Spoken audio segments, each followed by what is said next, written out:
ଗତକାଲି ରାୟଗଡ଼ା ଜିଲ୍ଲାର ଜଣେ ଡ୍ରାଇଭର ଭାଇ ଗାଡ଼ି ନେଇ ଆସିଥିଲେ ଏବଂ ଜଟଣୀ ସ୍ଥିତ ବେଲପଡ଼ା ପାର୍କିଂ ପାଖରେ ତାଙ୍କ ଗାଡ଼ିଟି ରଖିଥିଲେ ଏବଂ ତାଙ୍କ ଛାତିରେ କିଛି ଯନ୍ତ୍ରଣା ହୋଇଥିଲା ଏବଂ ପରବର୍ତ୍ତୀ ମୁହୂର୍ତ୍ତରେ ତାଙ୍କର ଦେହାନ୍ତ ହୋଇଯାଇଥିଲା। ତ ଦେହାନ୍ତ ଖବର ପାଇ ସେଠି ଆମର ଜଟଣୀ ବ୍ଲକର ଭାଇମାନେ, ଖୋର୍ଦ୍ଧା ବ୍ଲକର ଭାଇମାନେ ପହଞ୍ଚିଥିଲେ ଏବଂ ତାଙ୍କ ପରିବାର ମଧ୍ୟ ପହଞ୍ଚିଥିଲେ। ପରବର୍ତ୍ତୀ ମୁହୂର୍ତ୍ତରେ ଯାହା କିଛି थाना पुलिस जहाँ किसी काम थिला सबकिछि काम को ओडिशा ड्राइवर महासंघर भाई मैंने सहयोग करी समाप्त करथिले एवं तांको परिवार हाथ रे तांको मोर शरीर पुणी रायगड़ा जिला को पठे दिया जाइथिला। संबलपुर जिला जुजुमुरा ब्लॉक रे जड़े पश्चिम बंगाल ड्राइवर महासंघ भाईंकर गाड़ीटी ब्रेकडाउन हो जाइथिला एवं से साहाय्य सहयोग पाई ऑल इंडिया ड्राइवर महासंघ रे गुहारी लगैथिले एवं परवर्ती मुहूर्त रे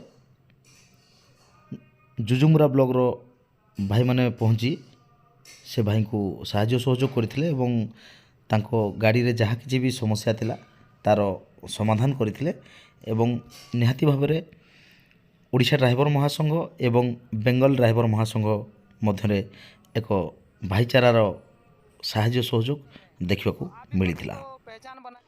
जाजपुर जिला कोरई ब्लॉक रो जड़े भाई संबलपुर दे गाड़ी नहीं जाउथवा समय संबलपुर जिला रेडाखोल ब्लॉक अंतर्गत तांको गाड़ी रे किछि समस्या देखा देइथिला बा किछि समस्या हेतिला एवं सहयोग पाई से ओडिशा ड्राइवर महासंघ संबलपुर जिला को अनुरोध करथिले एवं परवर्ती मुहूर्त रे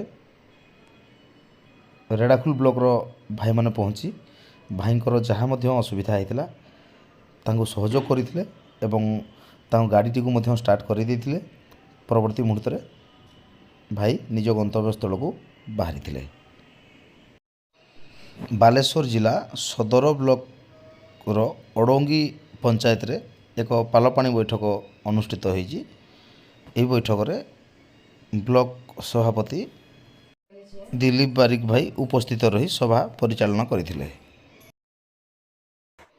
ड्राइवर भाई जनक बालेश्वर सदर ब्लॉक रो सी बलांगीर अभिमुखे एम्बुलेंस नहीं आसीथिले एवं फेरिबा समय से खबर पाइले सियाड़े निज घरे तांको बड़ भाई को देहांत हो जाइए। जेहेतु बड़ भाई को देहांत हो जाइए से भाई आउ गाड़ी चलेबा परिस्थिति रे नथिले बा गाड़ी चलेबा तांको चलेगी जीवार से सक्षम हेले नहीं। तेणुक ओडिशा ड्राइवर महासंघ को सहयोग लोड़ीथिले एवं तुरंत खबर पाई सुवर्णपुर जिलार भाई माने जड़े ड्राइवर भाई को तांको सहित देइथिले एवं ड्राइवर भाई जनक गाड़ी चले चले आसी से भाई सुरक्षित भुवनेश्वर रे छाड़ी दिले। जगतसिंहपुर जिला पारादीप रो जड़े वयस्क ड्राइवर भाई गाड़ी नहीं ढेंकानाल अभिमुखे आसते एवं ढेंकानाल जिला ओडापड़ ब्लॉक पाखरे तांको गाड़ीटी मझी रास्तार ब्रेकडाउन हो जाइथिला एवं से साहाय्य सहयोग पाई अनुरोध करथिले ओडिशा ड्राइवर महासंघ को। परवर्ती मुहूर्त रे ओडापड़ा ब्लॉक रो भाई माने पहुँची से भाई को साहाय्य सहयोग जोगाई देइथिले एवं गाड़ीटी को सजाड़बारे सहयोग करथिले।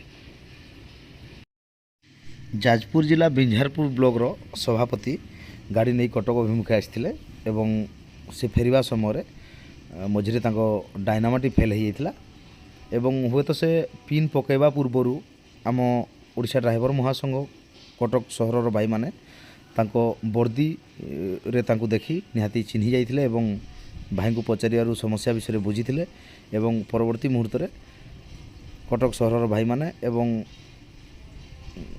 मिस्त्री को आनी तांको गाड़ीटी को ठीक करा जाइथिला। निहाती भाव में वर्दी पिंधिथिले बोली भाई को भाई जने बिना भॉइस पिन रे मध्य चिन्हिकी साहाय्य सहयोग हो पारिछि।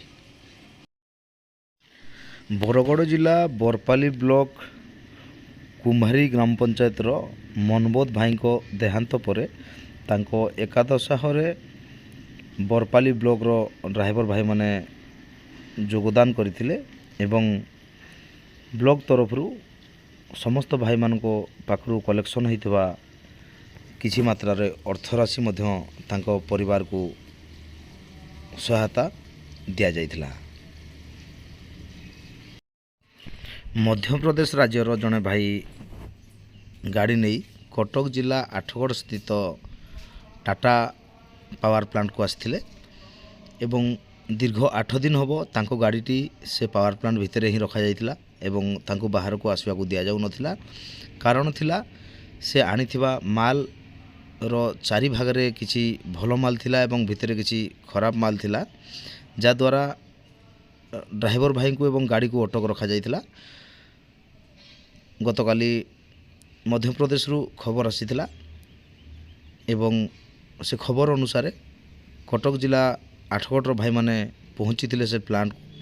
ବୁଝାସୁଝା କରିବା ପରେ ଏବଂ ବୁଝେଇଲା ପରେ ପରବର୍ତ୍ତୀ ମୁହୂର୍ତ୍ତରେ ଯେହେତୁ ସମସ୍ୟାଟି ଟ୍ରାନ୍ସପୋର୍ଟ ଏବଂ ପାର୍ଟିବାଲାର ଭିତରେ ଅଛି କିନ୍ତୁ ଗାଡ଼ିବାଲାର ଏଥିରେ କୌଣସି ଭୁଲ ନାହିଁ, ତେଣୁକରି ଓଡ଼ିଶା ଡ୍ରାଇଭର ମହାସଂଘ ହସ୍ତକ୍ଷେପ କଲା ପରେ ସେ 8 ଦିନ ଭିତରେ ରଖିଥିବା ଗାଡ଼ିଟିକୁ ଛଡ଼ା ଯାଇଥିଲା ଏବଂ ଡ୍ରାଇଭର ଭାଇ ମଧ୍ୟ ସୁରକ୍ଷିତ ବାହାରିଥିଲେ।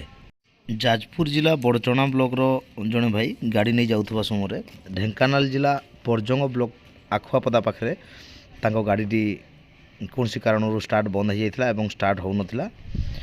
ସେ ଓଡ଼ିଶା ଡ୍ରାଇଭର ମହାସଂଘର ସାହାଯ୍ୟ ସହଯୋଗ ଲୋଡ଼ିଥିଲେ ଏବଂ ପରବର୍ତ୍ତୀ ମୁହୂର୍ତ୍ତରେ ପରଜଙ୍ଗ ବ୍ଲକର ଭାଇମାନେ ପହଞ୍ଚି ଗାଡ଼ିଟିକୁ ଷ୍ଟାର୍ଟ କରାଇଥିଲେ ଏବଂ ଯାହା ବି ସମସ୍ୟା ଥିଲା ଭାଇଙ୍କର ତାକୁ ସମାଧାନ କରିଥିଲେ।